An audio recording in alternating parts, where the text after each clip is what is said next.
सङ्कीर्तनं यस्य सकलपापप्रणाशनं प्रणामो दुःखशमनः तं नमामि हरिं परं नमोऽस्तु नामरूपाय नमोऽस्तु नामजन्त्रिणे नमोऽस्तु नामसुताय नमो नाममयाय च पतितपावन भगवन्नाम की जय पतितपावन रामनाम की जय सत्य है सत्य है सत्य है राम नाम सत्य है. பகவானுடைய நாம சந்நிதி நாம சகாப்தம் இதில் பெரும் பெரும் சந்நிதிகள் உருவாகி சாஸ்வதமாக இந்த தர்மம் நிலைக்கத்துள்ளதை குருநாதன் அழகாக எடுத்துகிட்டு போயிட்டுருக்கான்.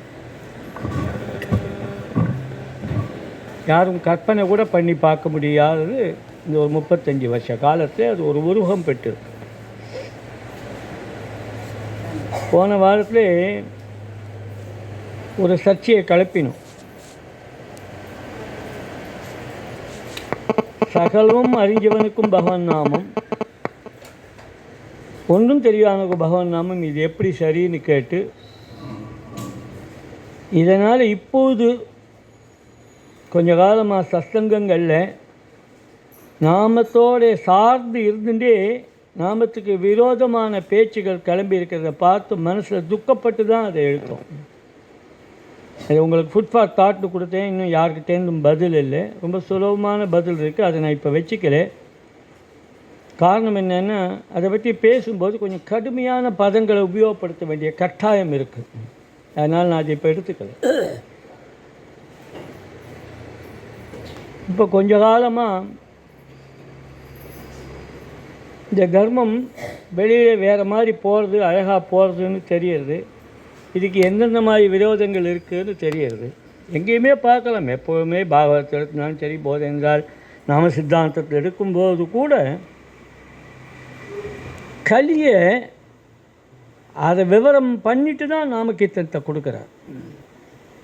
ஏன்னா நாமகீர்த்தன் கலிக்கு உபாயம் அப்படின்னு இருக்கும்பொழுது, ஆனால் கலி எவ்வளோ ஸ்ட்ராங்கானதுன்னு நம்முடைய விரோதி எவ்வளோ ஸ்ட்ராங்குன்னு தெரிஞ்சால் தான் நம்ம அதுக்கு தக்க நம்மளை தயார் பண்ணிக்க முடியும். அதுவும் சுலபமான தர்மத்தை கொடுத்துட்டதுனாலே பெரியவாள்லாம் ரொம்ப மெனக்கெட்டிருக்கா.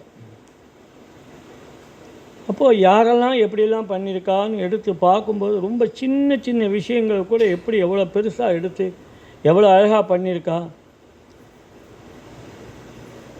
அப்படின்னு கொஞ்சம் பார்த்துன்னு வரேன். அதில் எனக்கு கொஞ்சம் பிரியம் உண்டு. தமிழ் பாடல்களை எடுத்துட்டு இப்போ சுலபமான இப்போல்லாம் போஸ்ட் பண்ணிட்டுருக்கேன். இந்த ஒரு 4 நாளாக கூட பார்த்தீங்கன்னா தெரியும். எல்லாம் அர்த்தத்தோடு திருக்குறளில் இருக்கிறதெல்லாம் எடுத்து ஒவ்வொன்றா போட்டுருக்கேன். அதில் நாம் அடிக்கடி சொல்லுவோம் இல்லையா, உண்மை பேசுதல் எவ்வளோ முக்கியங்கிறதுக்கு. அதுக்காக புறம் பேசுதல் அது நம்முடைய சங்கங்களில் ரொம்ப அதிகமாக இருக்குது. இதெல்லாம் பேசுகிறோமான்னு கண்டிப்பாக பேசியாகும். ஏன்னா ஒரு உயர்ந்த தர்மம் கையில் இருக்கும்போது வீணாக போகிறத அந்த ஓட்டைகள்லாம் நம்ம அடைக்கலைன்னு சொன்னால் தர்மத்தினால பிரயோஜனம் இல்லாமல் போயிடும். அப்படி பார்த்துட்டே வரும்போதே எனக்கு இன்றைக்கி ஒரு ஆச்சரியமான ஒன்று கிடச்சிது. ஒரு 4-5 நாளாக அதில் கொஞ்சம் வேலை பண்ணியிருக்கேன். 2 கன்னி. அவரை பற்றி யாருக்கு தெரியும் தெரியாது. இப்போல்லாம் அதை பற்றிலாம் பேசுகிறதுக்கு ஆளே கிடையாது.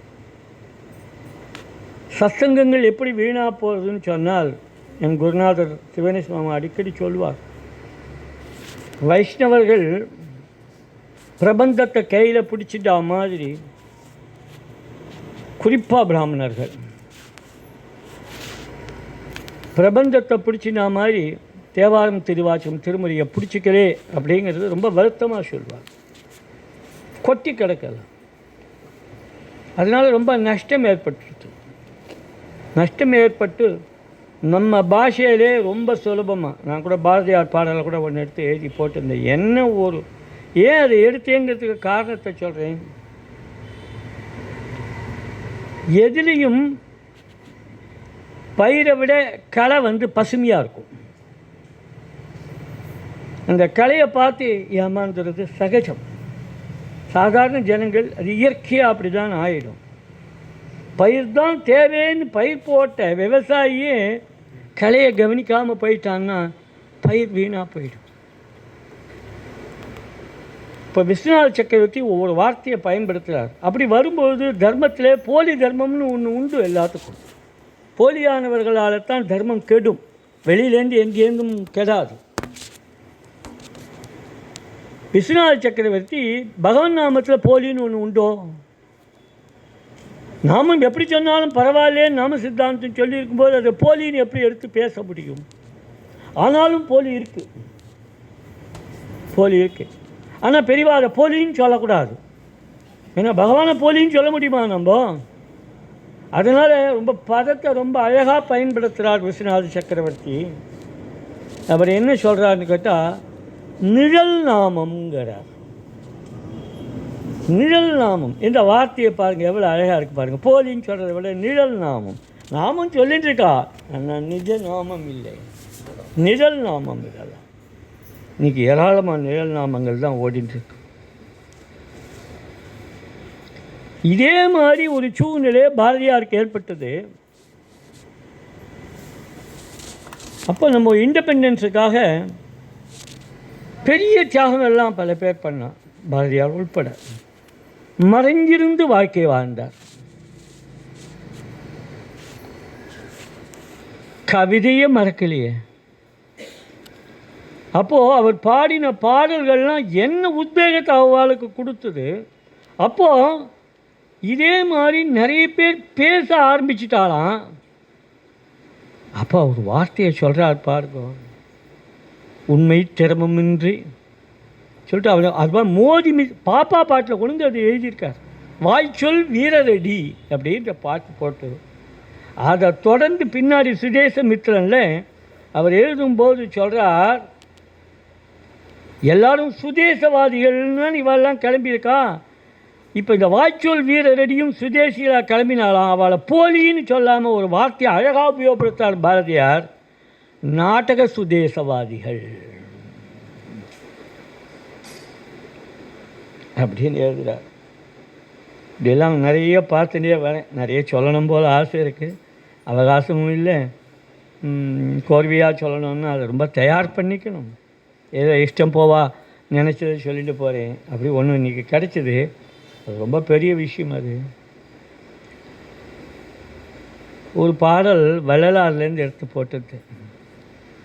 ஔவையார் வேண்டும் வேண்டும் வேண்டும், வேண்டாம் வேண்டாம் வேண்டாம், ஓதாமல் ஒரு நாளும் இருக்க வேண்டாம் அப்படின்னு ஆரம்பித்து ஆத்திச்சூடி பண்ணினால், இவர் பாட்டார் வேண்டாம் வேண்டாம் வேண்டாம்னு சொல்லணும், வேண்டும் வேண்டும்னு சொல்கிற மாதிரி ஒரு பாட்டு எழுதினார். ரொம்ப ஆச்சரியமாக இருப்பார். எடுத்து அர்த்தத்தோடவே போட்டுருந்தேன், இப்போ தான் சமீபத்தில் போட்டு. ஒருமையுடன் நினது திருமலர் அடி நினைக்கின்ற உத்தமத்தம் உறவு வேண்டும் தான் சஸ்தாங்கம், தான் சஸ்தாங்கம். உள்ளொன்று வைத்து புறமொன்று பேசுவார்த்தம் உறவு கலவாமை வேண்டும். கிட்ட கூட சேர்க்காதேங்கிறான், கிட்ட கூட சேர்க்காத அவனே, நஷ்டப்பட்டுடுவேன், நீ நஷ்டப்பட்டுடுவேன். இப்படி பார்த்துனே வரும்போது பொதுவாக சர்ச்சைகள் எதில் எடுத்திருந்தாலும் 3 விதமாக இருக்குது. மனிதனுக்கு 3 குணங்கள், சர்ச்சைகள் 3. அதில் பிரசித்தியான சர்ச்சைகள் யாருக்கும் தெரியாமையே சர்ச்சை பண்ணிட்டுப்பா. அத்வைத்தம், துவைத்தம், விசிஷ்டாத்வைத்தம் எல்லாம் வேதத்தின் அடிப்படையாக பண்ணாலும் திடீர்னு கட்டிட்டு யார் வேணால் தூற்றுவார்கள். அதே மாதிரி கர்மா, ஞானம், பக்தி, இது 3 வச்சு சர்ச்சை. உனக்கு தான் ஒன்றுமே இல்லையே, உனக்கு என்ன அதை பற்றி கவலை. அதில் ஒரு கேள்வி ஒன்று வருது, பகவன் நாமம் அத்வைத்தமா துவைத்தமா விசிஷ்டாத்வைத்தமா? 3 பேர் இது பிடிச்சிட்டுருக்காளே, 3 பேர் இது பிடிச்சிட்டுருக்காளே.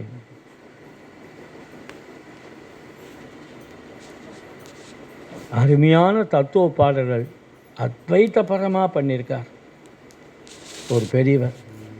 கிட்டத்தட்ட ஒரு 1472 தமிழ் பாடல்கள் இல்லையா, பொங்கும். அப்படியே ஒவ்வொன்றும் எடுத்துட்டா எங்கேயோ போயிடும், மனசெல்லாம் எங்கேயோ போயிடும்.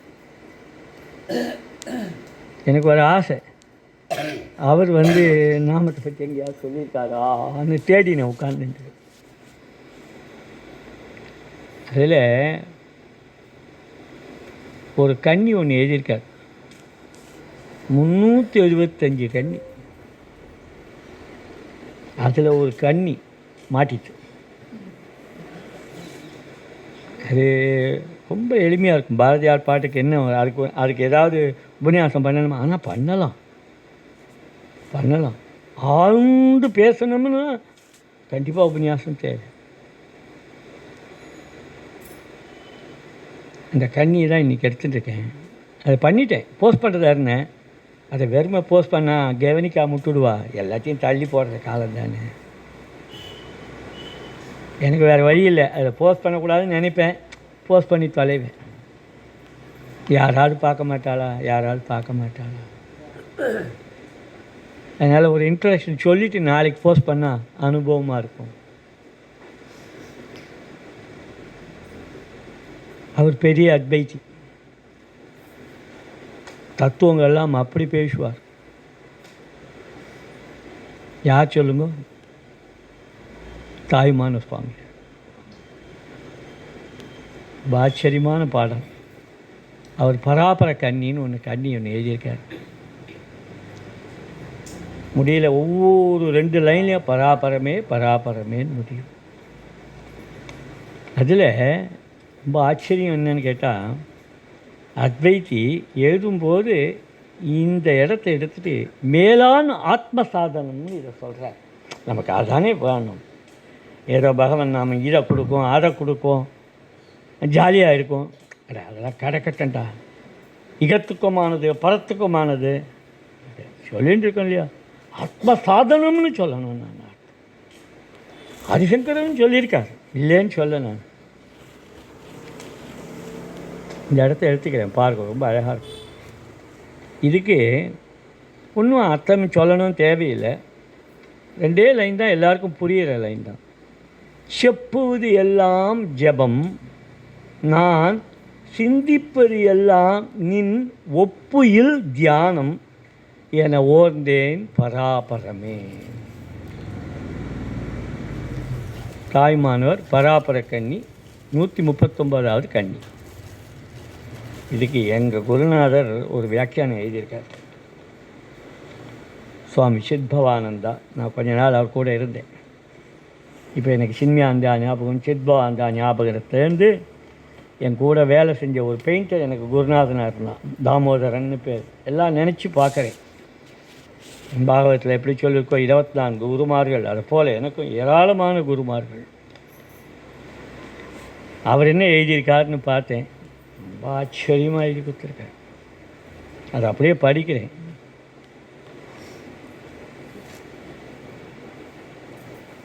ஏன்னா பகவானுக்கு நம்ம ஏதோ பேரில் சொல்லிட்டு போது அவன் உண்மையிலேயே பெயர் இல்லாதவன், ஊர் இல்லாதவன். அங்கே இருக்கிறார். ஒரு பேரும் ஊரும் இல்லாதவனுக்கு 1000 திருநாமங்களை நாம் வழங்குகிறோம். ஒவ்வொரு திருநாமத்திலும் ஒரு தனிமகியுடன் அப்பரவஸ்து மிளர்கிறது. இங்கே தான் போது எங்கள் அளவோட பார்க்கணும். சான் சொல்லும் இந்த நாமம் இது பிரம்மத்தின் சொரூபம் என்று அறிந்து சொல். இது இயற்கையில் சான்று ஒன்று எடுப்போம். கடல் நீர், மழை நீர், ஆற்று நீர், சேத்து நீர், சாக்கடை நீர், இப்படி பல பல நீராக மாறுவது ஒரே நீராம். எவ்வளோ சிம்பிள். பரவஸ்துவை பற்றிய உண்மையும் இதுவே. நீர் உறைபனியாகும் போது அது உருவம் எடுக்கிறது, ஆவியாகும் போது அது அருவமாகிறது. அங்கனம் பரவஸ்து உருவத்திலும் இலங்குகிறது, அருவத்திலும் இலங்குகிறது. அதனால்தான் லிங்கம் இருக்கு இல்லையா? லிங்க ஸ்வரூபம் வடிவம் உண்டு, அதுக்கு உருவம் கிடையாது, அருவமாகவும் இருக்குது அப்படின்னு சொல்கிறது. நாமமும் அதே மாதிரி. இன்னும் கேட்டால் லிங்கத்தை காட்டிலும் நாமத்தில் சப்த ரூபம் நேரடியாக வந்திருக்கு. அதுவும் இப்போ நம்மெல்லாம் மிகப்பெரிய, அந்த வார்த்தையை சொல்லக்கூடாது, பெரிய கிருபா பாத்திரங்கள். நம்மெல்லாம் பாக்யவான்னு சொல்ல தயாரில்லை நான். ஏன்னா நாமமே நமக்கு வடிவம் எடுத்து உட்கார்ந்துருக்கு இல்லையா? நம் போன்றவர்களுக்கு உருவம் விளங்குகிறது. சிவன், விஷ்ணு, அம்பிகை போன்ற வடிவங்கள் நமக்கு நன்கு விளங்குகின்றன. அதுவும் எளிதில் விளங்குவதில்லை. ஆயினும் 2 நிலைகளிலும் இறைவன் உள்ளான். எல்லா நிலைகளிலும் அவர் வாழ்த்துவதற்கு உரியவன். எந்த நிலையாஇருந்தாலும் உன் பிரேயருக்கு உரியவன் அவன். செப்புவது, சொல்வது. ஒப்பில் தியானம், நிகரற்ற தியானம். இந்த இடத்துல நாமத்தை பிடிக்கிறார். செப்புவதுன்னு சொல்வது. ஒப்பில் தியானம், நிகரற்ற தியானம். எப்படி பகவன் நாமம் நிகரற்ற தியானமாக ஆகும்? அது என்ன மாதிரி இருக்கும்? ஆத்ம சாதனம் வேறு, உலக வாழ்க்கை முறை வேறு என்னும் கொள்கை மக்களிடத்தில் இருந்து வருகிறது. இந்த டைமில் தான் இது, அந்த டைமில் தான் இது.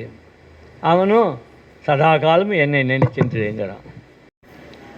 ஆனால் சாதனத்தில் மேல் நோக்கி போக போக இவ்விரண்டிற்கும் இடையில் உள்ள வேற்றுமை தானாக அடிபட்டு போகிறது. உலக விவகாரங்களாக இருப்பவைகளும் கடவுள் வழிபாடாக மேன்மை உறுகின்றன. அது எப்படி என்று பார்ப்போம்.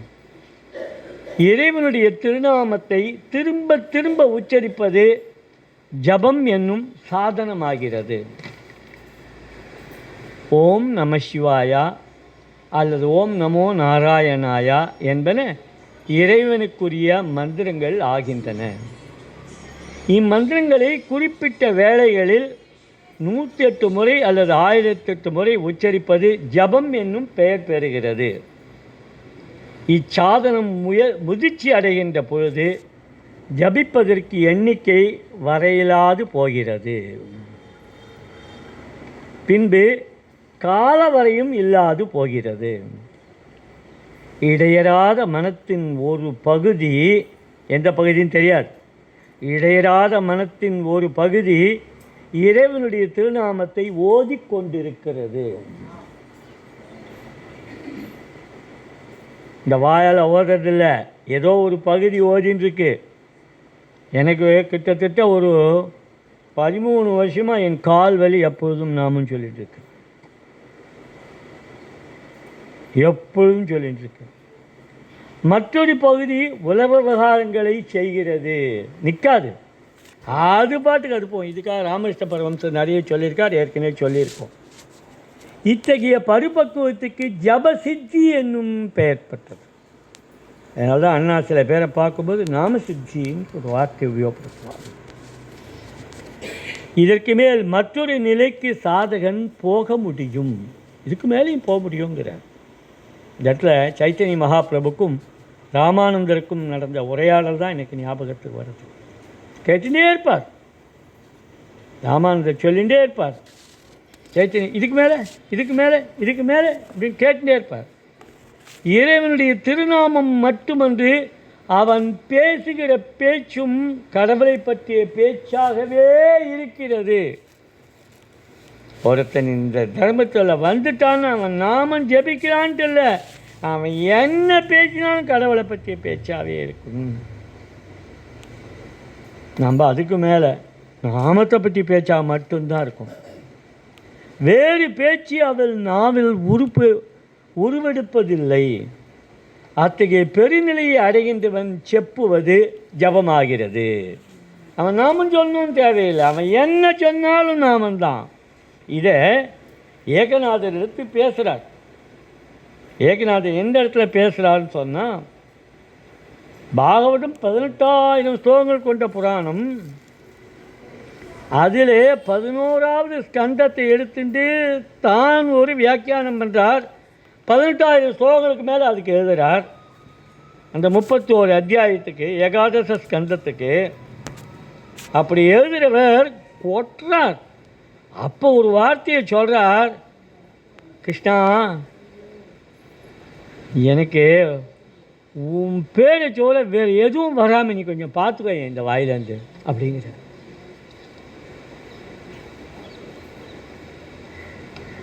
தனியாக ஜபம் பண்ணும் பழக்கத்தை அவன் தாண்டியவன் ஆகிறான். உடனே 10 பேர் எல்லாம் நான் மனசில் இருக்கேன், நம்ம குழந்தைகளாக தானே சொல்லிட்டு இருக்க, அடிக்கிறாள், எல்லாம் மனசில் இருந்தால் போதும். வாய்விட்டு பேசாது மனத்துக்குள்ளேயே எண்ணுகின்ற எண்ணம் சிந்தனை எனப்படுகிறது. பேச்சை கடவுளுக்கு உரியதாக்குவது போன்று சிந்திப்பதையும் கடவுளுக்கு உரியதாக பண்ண சாதகனுக்கு இயலுக்கிறது. ஏன்னா பேச்சில் கடவுளை பற்றி பேசலாம், மனசு வேறு சிந்திக்கும், ஏமாத்தும். தைலதாரை போன்று, தைலதாரைன்னா நமக்கு யார் ஞாபகம் வரும்? அசக்ருத் தாரையா, நம்ம சத்குரு சுவாமிகள் ஞாபகம் தான் நமக்கு வரும். உள்ளத்தில் உதிக்கிற எண்ணங்கள் எல்லாம் கடவுளை பற்றியவைகளாக இருக்குமாகில் அவ்வெண்ணங்கள் மனத்தை சிதறடைய விடமாட்டா. அப்படியா? எங்கேயோ ஓடிண்டே இருக்காள் எல்லாரும். பரம்பொருளை பற்றிய ஒரே எண்ணம் தியானம் என பெயர் பெறுகிறது.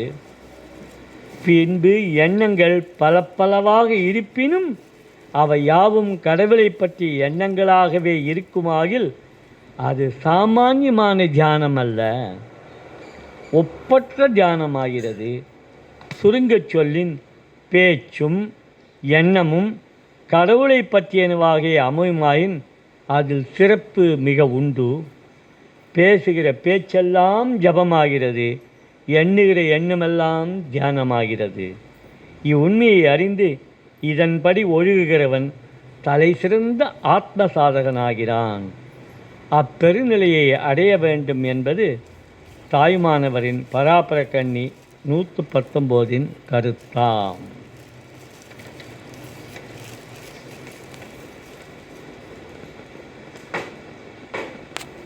ஒரு வாட்டி ஒரு இன்ட்ரடக்ஷன் பண்ணியிருந்தோம், இங்கே நாம் உள்ளே வரப்போகிறத பற்றியும். இதோ நிகழ்ச்சிகளெல்லாம் நீங்களே தயார் பண்ணணும், என்ன மாதிரி பண்ணலான்னு கேட்டுருந்தோம்.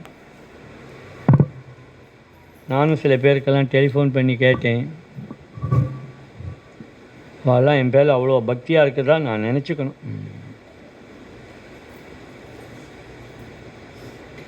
எல்லோரும் என்ன சொன்னால், நீங்கள் என்ன சொல்கிறீங்களோ அதை நாங்கள் பண்ணிடுவோம் அப்படின்னுட்டா நம்புவோம்.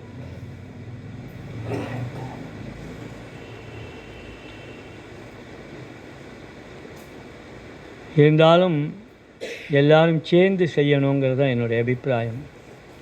இப்போ நிறைய பேர் விவரங்களை சொல்லிட்டு போகிறா, தாங்க என்ன செய்யணும்னு ஆசைப்படுறத ஓரளவுக்கு சொல்கிறாங்க. அதுலேருந்து கொஞ்சம் புரியுது எனக்கு.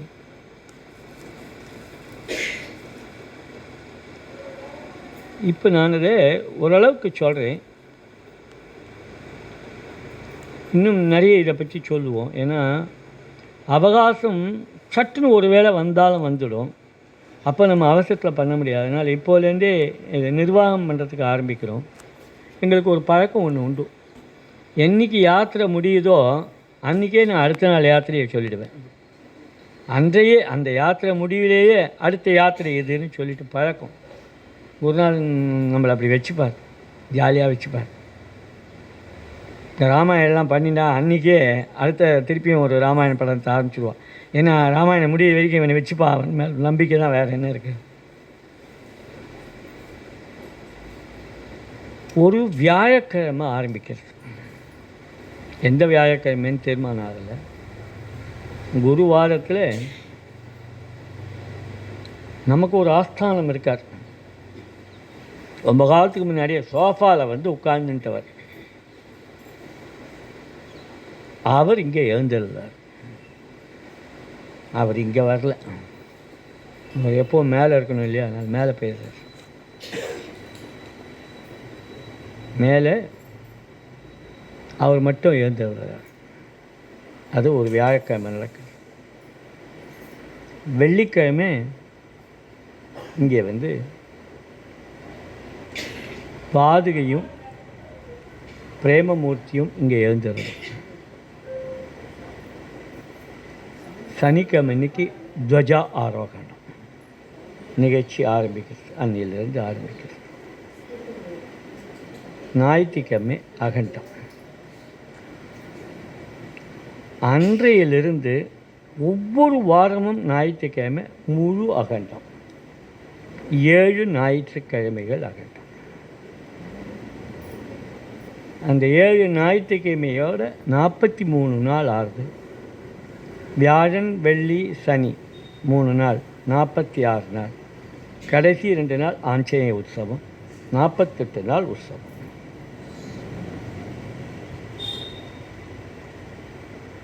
இந்த 48 நாள் உற்சவமும் நாமே ஏதோ பண்ண போகிறோம்னு நினைக்காம அவரவர்கள் வரணும்னு நான் பிரியப்படுறேன்.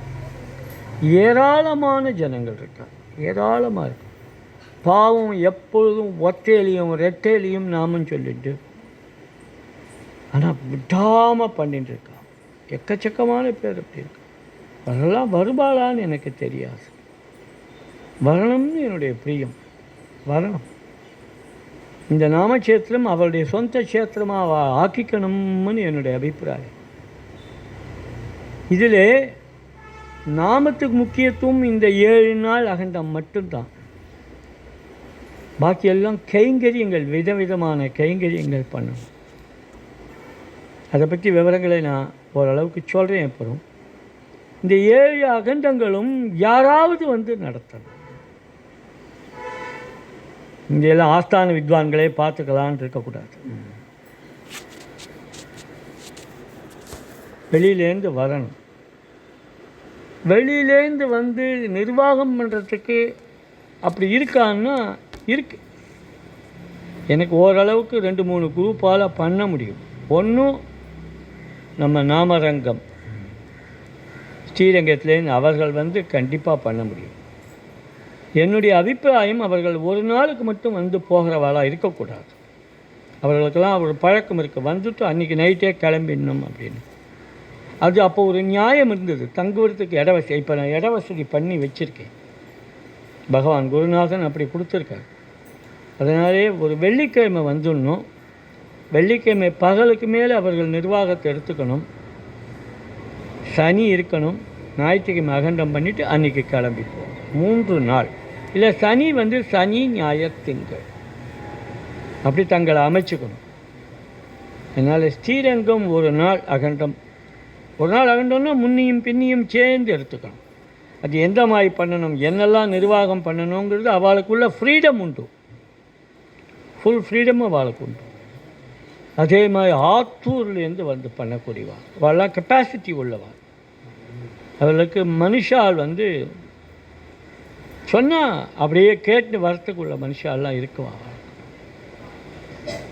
இன்னொரு இடம் இருக்குது, அருமையான இடம்.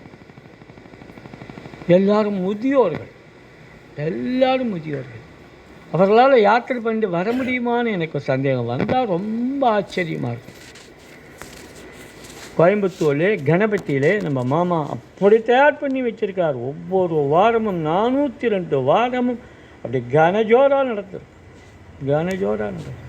அந்த இடத்துக்கே பேர். நான் போன வாட்டி போயிருந்த போது திருப்பியும் நாம் அந்த இடத்த விட்டு வந்து திருப்பியும் போய் சேர்ந்து நிறுத்துவோம். வீடியே விற்றுட்டு இங்கே வந்துட்டதுக்கு திருப்பி போய் சேர்ந்து நிறுத்துவோம். இந்த திருநாமபதின்னு அதுக்கு பேர் வச்சுருக்கேன். அது எப்படியாவது அந்த நிர்வாகம் கல்யாணராமன் கிட்ட கொடுத்து இன்னும் வேறு சில மனுஷால் இருக்கா எல்லாரையும் கம்பைன் பண்ணிட்டு கோயம்புத்தூர்காரா வந்து இங்கே பண்ணணும்னு அடி எனக்கு ஒரு ஆசை. இந்த 3ம் கண்ணுக்கு தெரியுது. நம்ம ஊர்லேயே நம்ம நாம தேவிகள்லாம் இருக்கா. 2 ஞாயிற்றுக்கிழமை பூரா அவாகிட்ட ஒப்படைக்கணும்னு எனக்கு ஒரு ஆசை. இதெல்லாம் ஒரு ஜெனரல் சமாச்சாரம். அப்புறம் கைங்கரியங்களில் ஏராளமான கைங்கரியங்களே அது ஒன்று மேலே ஒன்று வந்துருக்கு. நிறைய பேர் வந்து அப்படி கொட்டுறா, இப்படி பண்ணணும் அப்படி பண்ணணும். இப்போ கொஞ்ச நாள் முன்னாடி திடீர்னு ஒருத்தர் வந்து யானைன்னாரு. பயந்துட்டேன். யானையாது எங்களுக்கு யானையெல்லாம் விட்டா. ஒரு யாத்திரையில் 1000 கோடியோடு நான் தமிழ்நாட்டில் வேலை வந்த போது 3 இடத்துல யானை விட்டேன். ஒன்று பாண்டிச்சேரியில், 2வது அம்பாள் போகிற பல்லக்கே கொடுத்தா நாமத்துக்காக. தஞ்சாவூரில் ஆச்சரியமாக ஒரு யானையை முன்னாடி போக விட்டு பலகா பண்ணான். ஸ்ரீரங்கத்தில் ஒரு யானை மேலே நாம ஏறிட்டோம். பாண்டிச்சேரிலையும் ஸ்ரீரங்கத்துலேயும் நாமும் யானை மேலே போச்சு. இப்போ யாரோ ஒருத்தர் இங்கே வந்து யானைன்னு விட்டார். பயமாக போச்சு எனக்கு. இங்கே வந்து யானை என்னடா பண்ணோம் அப்படின்னு. இதுக்கு நடுவில் ஒரு யானை ஒன்று வந்ததே பார்க்கணும் எங்களுக்கு. கோயம்புத்தூர் ஆதித்யா கட்டுற அன்னைக்கு நான் ஒரு தண்ணி தொட்டி வச்சுருந்தேன். யானை வந்து ஒரு உத விட்டு அவ்வளோ தண்ணியும் குடிச்சிட்டு போயிடுத்து. தண்ணிக்காகவே வந்தது யானை. அங்கே 2-3 வாட்டி வந்துடுது யானை. அதனால் அங்கே என்னடா பண்ணணுன்னு கருங்கல் தான் கட்டியிருக்கேன். ஆனால் யானைக்கு என்ன கருங்கல் என்ன செங்கல் என்ன. ஆனால் இன்னி வரைக்கும் ஒன்றும் பண்ணலை. அது வரைக்கும் வந்து கலாட்டாலாம் அங்கே இங்கே நாங்கள் தங்கி இந்த வீட்டில் ஒரு நாள் ராத்திரி யானை வந்துடுச்சு. பெரிய கலாட்டாலாம் பண்ணிடுச்சு. ஆனால் இந்த கட்டாளம் வந்தால் அது பாட்டுக்கு போயிருந்து. இத்தனைக்கும் கண்ணாடி அது கை வச்சா அவ்வளோவும் பொலப்பல.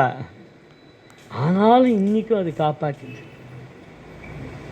ஒருவேளை அந்த மாதிரி அந்த யானைக்கு ஏதாவது இங்கே வரணும்னு ஆசை ஏற்பட்டுத்தோன்னு தெரியாது. இந்த மாதிரி ஒவ்வொருத்தரும் ஒவ்வொரு விதமான கைங்கரியங்களை சொல்கிறார். பிரத்யேகமான ஒரு சில கைங்கரியங்கள் இருக்குது. இந்த 48 நாளும் இங்கே நான் அகண்டமாக பண்ண விரும்பலை. கைங்கரியங்கள் விதவிதமான கைங்கரியங்கள் எல்லாரும் ஈடுபடணும். ஒரு 10 பேர் எப்போதும் இங்கே இருந்துட்டுருக்கணும். எந்த மாதிரி கைங்கரியங்கள் இருக்குன்னு தெரியாது. வெளியிலேருந்து யார் வந்தாலும் அவர்கள் பாட்டுக்கு வந்து சொல்லிட்டு போகிற மாதிரி ஒரு சூழ்நிலையை நீங்கள் தான் உருவாக்கணும். நாங்கள் 48 நாள் நான் இந்த டைம் 3 வேளை நிவேதனம் மட்டும் செய்யணும். காலையில் 9 மணிக்கு ஆரம்பித்து காத்தால் இருக்க நிவேதனமும், அப்புறம் 11:30-12 மணிக்கு அன்னதானத்துக்குள்ள நிவேதனம். வெளியில் எப்போதும் போல் அன்னதானம் ஆகும். இங்கே இருக்க வழக்கம் சாப்பாடு. இப்படி ஒரு 48 நாளும் தொடர்ந்து நடக்கிற மாதிரி. சாயங்காலம் தினம் உண்டு. சாயங்காலம் இப்போ மாதிரி 4லேருந்து 6ன்னு போட வேண்டாம். 4 மணியோ 4:30 மணிக்கோ. ஏன்னா வெயில் வருது, அதுக்கு தக்கன எப்படி வேணுமோ பண்ணிட்டு ஒரு 7-7:30 முடிக்கலாமா. ஏன்னா எல்லோரும் வெளியில் போகிறவானால கொஞ்சம் லேட்டாக தான் வருவா. சாயங்காலம் 4 மணிக்கோ 4:30 மணிக்கு ஆரம்பித்தா 8 மணிக்கு பூர்த்தி பண்ணுற மாதிரி. 9 மணி ஆனால் கூட பரவாயில்ல. அப்படி அன்றாடம் அந்த நேரத்தில் மட்டும் நாமம் இருக்கும். மற்ற கைங்கரியங்கள் நிறைய இருக்குது, சொல்கிறேன். நல்ல ஞாபகம் வச்சுக்கோ. 48 நாள் வாசலில் கோலம் போடுறதுலேருந்து, இங்கே கோலம் போடுறதுலேருந்து, எச்சத்தட்டு எடுக்கிறதுலேருந்து, பாத்ரூம் க்ளீன் பண்ணுறதுலேருந்து சகலமும் கைங்கரியம்தான்.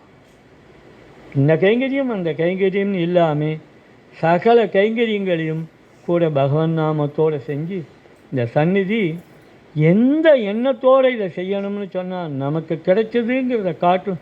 இந்த தர்மம் சாஸ்வதமாக நிலைக்கிறது. நமக்கு பின்னாடியும் இந்த தர்மத்தை தொடர்ந்து எடுத்துன்னு போகிறதுக்கு நாம் அவங்ககிட்ட பண்ணுற ஒரு பிரார்த்தனையாகவும் பிரேரணையாகவும் நம்ம கைகறிங்களை அவனுக்கு சமர்ப்பணம் பண்ணணும்னுட்டு விண்ணப்பம். மேற்கொண்டு அவரவர்கள் என்னெல்லாம் தோன்றதோ நிறைய. ஆனால் போன வாரம் இங்கே ஒரு தப்பு நடந்து போச்சான். அதனால் என் பேர்ட்ட கொஞ்சம் பேர் கோச்சின்னுட்டான். யாரோ எங்கிட்ட பேசிட்டா அப்படின்னும் அவர்கள்ட்ட போய் அவர்கள் கோச்சின்னுட்டான். கேட்டதுக்கு மாமா நாங்கள் எப்போ பார்க்குறது, டைம் இல்லை, மாமா இப்படி வந்தோடனே போயிடுறார், டைம் இல்லை அப்படிங்கிறா. இங்கே நாமும் நடக்கிற நேரத்தில் எங்கிட்ட பேச வேண்டான்னு தான் நானும் ஒத்துக்கிறேன். உங்களுடைய நேரமும் காலமும் எனக்கும் தெரியும். அதனால் ஏதோ ஒரு லீனியண்ட்டாக சில நேரத்தில் அமைஞ்சு போகிறது. அப்படி என்னுடைய எண்ணம் அது இல்லை. ஆனால் நான் இங்கேயே தான் இருப்பேன். அதனால் வேறு பேச்சுகள் இதை பற்றி விவகாரமாக கொஞ்சம் பேசணும்னு இருக்குவா, கொஞ்சம் வாங்குவோம், தனியாக பேசுங்க. அந்த 3 மணி டைமுக்கு 3:30 மணிக்கே 4 மணிக்குள்ளே இதை முடிச்சுட்டு போயிடணும்னு நினைக்க வேண்டாம். இப்போ ஒருத்தர் வந்தார், வெளியிலேருந்து வந்தார். அப்படி வேற ஒரு காரணத்துக்காக வந்து சொல்லியிருக்கார், என்ன பெரிய ப்ரோக்ராமாக இருந்தாலும் சரி என்கிட்ட சொல்லுங்கோ, நான் ஒரு கைங்கரியம் எடுத்துக்கிறேன் அப்படின்னு. இன்னொருத்தர் சொல்கிறார், திருநெல்வேலியிலேருந்து நான் உங்களுக்கு இதை பண்ண போகிறேன். எல்லோரும் அவ்வா சொல்லியிருக்கார். மகேந்திரன்லாம் நிறைய சொல்லியிருக்கார். நிறைய சொல்கிறா இல்லையா, எல்லாத்தையும் கட்டுக்கோப்பாக அமைக்கணும். அதனால் இந்த கட்டுக்கோப்பாக அமைக்கிறதுக்கு என் கூட கொஞ்சம் மனுஷால் வேணும். எனக்கும் வயசாகிறதுனால கொஞ்சம் தடுமாற்றம் இருக்குது இல்லையா, அதை ஒத்துக்கணும் இல்லையா நான். அதனால் அதெல்லாம் நிர்வாகம் பண்ணி சில நேரத்தில் மறந்துடுறேன். அதெல்லாம் எல்லாமே எழுதி வச்சு ஒழுங்கு பண்ணி, ஒருவேளை நான் ஏதாவது சில தவறுகள் பண்ணிட்டா கூட அதை சரி பண்ணி கோபியமாக கொண்டு போகிறதுக்கு என் கூட எல்லோரும் இருந்து ஒரு நாளுக்கு எல்லோரும் சமர்ப்பணம் பண்ணி சாஸ்வதமான இந்த நாமம் நம்மிடத்தில் எப்போதும் நிறைஞ்சிருந்து எல்லோரும் க்ஷேமமாக இருக்கணும்னு பிரார்த்தனை. ராம ராம ராம ராம ராம ராம ராம